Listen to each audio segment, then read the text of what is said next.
Hi friends, నేటి చదువుకునే యువతలో విదేశాలకు వెళ్ళి చదువుకోవాలి అనే కోరిక అయితే ఎక్కువ అవుతూ ఉంది. అయితే మధ్యతరగతి పేదరికం నిధులు లేమి కారణంగా వారైతే ఆశను చంపుకుంటూ ఈ మేరకు ఉన్నంతలోనే సర్దుకుంటూ ఉంటారు.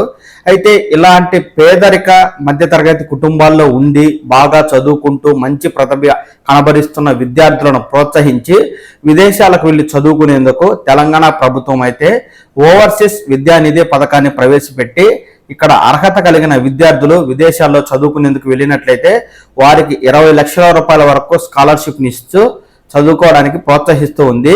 దీనికి గాను ఎస్సీ, ఎస్టీ, బీసీ, మైనారిటీ వర్గాల వారికి దరఖాస్తు చేసుకున్నట్లయితే వారికి అర్హతను బట్టి ఈ స్కాలర్షిప్ అయితే ఇస్తారండి.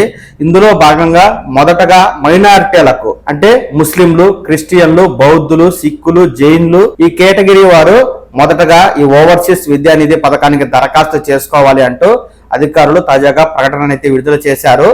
ఎస్సీ, ఎస్టీ, బీసీ వర్గాలకు సంబంధించి ఏదైనా ప్రభుత్వ అధికారులు ప్రకటన విడుదల చేసినప్పుడు వెంటనే ఆ సమాచారాన్ని నేను మీకు తెలియజేస్తాను. మీరు ఈ విషయాన్ని పవన్ టాక్స్ తెలుగు ఛానల్ ద్వారా చూసి తెలుసుకోవడం కోసం ఈ ఛానల్ అయితే లైక్ చేసి సబ్స్క్రైబ్ చేసుకోండి. ఇప్పుడైతే మైనారిటీ వర్గాల వారికి సంబంధించి అధికారులు ఇచ్చిన వివరాలను తెలియజేస్తాను. ఎవరైతే మైనారిటీ వర్గాలకు చెందిన విదేశాల్లో పోస్ట్ గ్రాడ్యుయేట్, పీజీ వంటి ఇతర ఉన్నత చదువులు చదవాలి అనుకుంటే అది కూడా America, Australia, Canada, Japan, Singapore, south Korea, New Zealand, London వంటి దేశాలకు వెళ్లేందుకు ఆసక్తి ఉన్నట్లయితే మీరు ఈ ఓవర్సీస్ విద్యానిధి పథకానికి దరఖాస్తు చేసుకోవాలి అంటూ ఇక్కడ మైనారిటీ సంక్షేమ శాఖ అధికారులు అయితే తాజాగా ప్రకటనను విడుదల చేశారండి.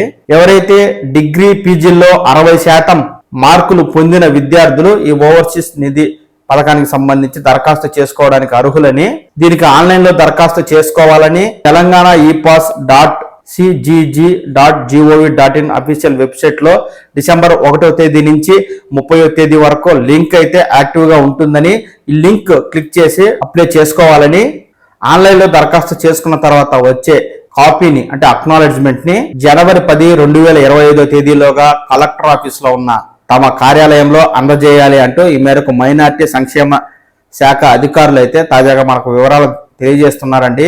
నేను కూడా ఎవరైతే మైనారిటీ విద్యార్థులు ఈ ఓవర్సీస్ విద్యానిధి పథకానికి దరఖాస్తు చేసుకోవడం కోసం అఫీషియల్ వెబ్సైట్ లింక్ అయితే కింద ఇస్తాను. ఆ లింక్ క్లిక్ చేసి డిసెంబర్ 1వ తేదీ నుంచి 30వ తేదీ వరకు ఈ స్కాలర్షిప్ అయితే దరఖాస్తు చేసుకుని దరఖాస్తు చేయగా వచ్చే అక్నాలెడ్జ్మెంట్ ని మీ స్థానిక జిల్లా కలెక్టర్ ఆఫీస్ లో ఉన్న ఈ మైనారిటీ సంక్షేమ శాఖ కార్యాలయంలో అయితే ఇచ్చి మీరైతే ఈ ఓవర్సీస్ స్కాలర్షిప్ ని అయితే పొందండి. మీరు విదేశాలకు వెళ్లి ఉన్నత చదువులు అయితే చదువుకోవచ్చు. ప్రభుత్వం దాదాపు 20 లక్షల రూపాయల వరకు కూడా స్కాలర్షిప్ అయితే ఇస్తుంది. ఈ విషయాన్ని మైనారిటీ విద్యార్థులు అయితే దృష్టిలో ఉంచుకోండి. ఇక ఎస్సీ, ఎస్టీ, బీసీలకు సంబంధించి ఈ పథకానికి దరఖాస్తు చేసుకోమని అధికారులు తాజాగా ప్రకటనను విడుదల చేసిన తక్షణం నేను ఈ సమాచారాన్ని పవన్ టాక్స్ తెలుగు ఛానల్ ద్వారా అయితే తెలియజేస్తాను. ఎప్పటికప్పుడు ఈ స్కాలర్షిప్ అప్డేట్ ని మీరు తెలుసుకుంటూ ఉండడం కోసం ఈ ఛానల్ని లైక్ చేసి సబ్స్క్రైబ్ చేసుకోండి. నమస్కారం.